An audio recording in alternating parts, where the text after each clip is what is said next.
back to Tuesday Traffic Jam. We're glad you could join us during rush hour traffic. I'm Leigh Holt, the Strategic Planning Manager here at the MPO.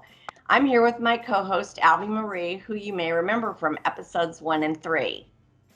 Thanks, Leigh. Hello, listeners. We have a great show for you today where we will talk about the important public involvement process in long-range planning and how it is helping us transform the future of transportation by promoting economic diversity, preserving environmental health, and creating vibrant places. That's right, Alvi. Public involvement is the foundation for our long-range transportation plan. Community involvement helps us envision what 2045 could look like and what we need in order to get there. Joining us today are two experts that will tell us how community visions are built through the public eye. Please welcome Chris Sinclair and Julia Groom. Will you please take a minute to introduce yourself and share what you believe is the biggest transportation challenge we face today? Chris? Thanks, Leigh. My name is Chris Sinclair. I started Renaissance Planning back in 1999, so we've been in business since then, over 20 years. I had almost 40 years of experience in transportation and land use planning. When we first started the company, we started the company with the intention of integrating land use and transportation planning. Our first project was in Charlottesville, Virginia. We developed a vision for Charlottesville, and that was back in 2002 when we did that. And it's been enough time that we can see very tangibly how that vision has led that region forward. They had some very thorny issues that they needed to work through, and we helped them do it. I think that is the big challenge for Sarasota, Manatee County, Sarasota and Manatee counties. There's been a long history of auto-oriented development patterns in the county, and people are looking for something more and different than that. So that's what we focused on through this process. Julia? Hi guys, thank you so much for having me on today. My name is Julia Groom, and I'm the director of Dream Large, which is a benefit corporation based out of downtown Sarasota. And really, we call ourselves a change-making organization, meaning that we're designed to engage and impact the larger community, whether that's through our own initiatives or by supporting causes that we care about that we think can have a really long-term and positive impact in our community, such as MPO and their vision to change the future of transportation. And I think one of the biggest challenges we face as it relates to transportation is ensuring that the plans that are made right now truly support the growth of the community that we live in and the trajectory that we're on. You know, it can be really difficult to fully and accurately capture the ideals and opinions of everyone that lives here. And as I see it, this region is growing so rapidly and in so many ways that may not be truly fully understood right now. You know, it's becoming younger, it's becoming more diverse, and I think it's really on all of us to make sure that we support that transformation any way that we can. It's great to have both of you here. My first question is for you, Chris. How did we get to the vision statements? Promoting economic diversity, preserving environmental health, creating vibrant places, and how does this feed into the long-range transportation planning process? Well, one of the early Transform workshops that was held in conjunction with the long-range transportation plan, each of the two counties, Manatee County and Sarasota County, were asked to present their visions of the future, as were the cities within the two counties. And as they were presenting it, it became fairly clear that there were three common themes that they were thinking about in terms of their future. Those themes became the themes that we worked with through the scenario planning and the visioning process, and they endured from the beginning all the way through the end. So we developed the themes based on that first workshop, developed scenarios, three different scenarios, each one focusing in on one of the three themes. The first scenario focused in on what it took to put development patterns and land uses and transportation investments together in a way that would support economic diversity. The second did the same thing with a focus on environmental preservation.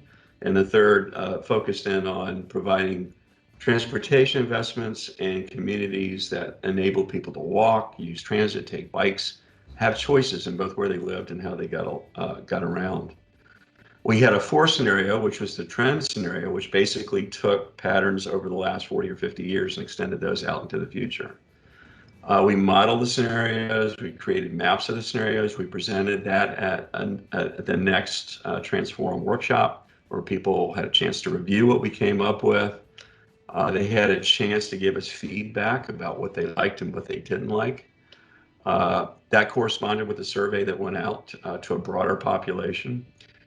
And what we found was, from the workshop participants as well as from the survey, that people did not prefer the trend scenario. They were looking for something different, that each of the scenarios had something that they liked in them. They scored well and scored positively. So based on that feedback, we knew that the themes resonated with people, and there were differing elements of the scenarios that we could pull together into a vision map, which we did. Again, it was modeled. We came up with information about how the vision would play out in terms of a host of differing measures. We presented that back at a third workshop, Transform workshop, and had people give us feedback. What do you think of the vision? What could be improved? What do you like about it? That feedback was very positive. It corresponded with a survey that went out to a broader population. The same kind of feedback came back through the survey. So we took all of that information. We developed with MPO staff the vision statement based on the themes, the vision map based on those themes. And that statement and that map then became a framework for putting together the 2045 cost feasible plan. And you can see in the plan bits and pieces of that vision articulated. And that's how you start tying all of these things together. So it not only provided some near-term guidance on the 2045 plan, but it will continue to provide guidance to the MPO over the long run in terms of how to move forward. Thank you, Chris. One thing we did learn in all of this is that people are willing to envision a different future, and that the current trend of just building for cars is not necessarily what everybody wants. There's a lot that goes into long-range planning, and citizen input is necessary every step of the way.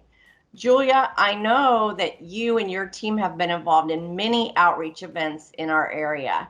From your vast experience, could you tell the audience some public outreach best practices that can be used by local and regional governments?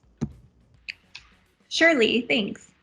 So we've done a lot of work with MPO to ensure that we're capturing the opinions of those that are largely underrepresented in these projects. So, focusing on minorities and focusing on young professionals who are generally under 45, who work here and live here and are trying to raise a family here, who essentially are going to be living in the future that we're creating right now. So as Chris mentioned, survey outreach has been incredibly important, ensuring that the decisions made by MPO are factually supported by public input from everyone. And at the end of the day, it's much easier to get input from those over 65, but we're really trying to gather the opinions in a way that are representative of the real population that we have here. So one tactic that we've used a lot in the past has been social media. So we've used it to promote surveys and to directly engage with the community and answer any questions that they have or any concerns that they might have. And something that's often overlooked is the use of creativity and functional design as a tool for doing good in the community. People often underestimate how much a beautifully designed ad that's targeted at the right people can ensure that you're really capturing their attention with the real goal of capturing their opinions so that we're making the right decisions.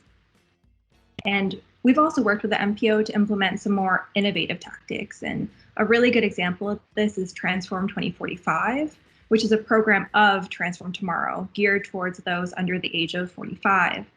So these were essentially monthly meetups of young professionals in the area where they got together and they discussed transportation and the future of the community that they lived in, whether it's what they liked, whether it's what they didn't like. And it was really quite magical to see these people come together to talk about something like transportation. But I think over the course of those events, they really learned how much it's going to affect them and affect this community. And, this was just a really great way of capturing the opinions of millennials. And historically, that's been really difficult to do. And of course, since COVID happened and COVID really ruins everything, we've had to change direction and how we tackle some of this. So we've largely relied on in-person events to interact and engage with people. And since that's really not a possibility now, we've had to look for other avenues.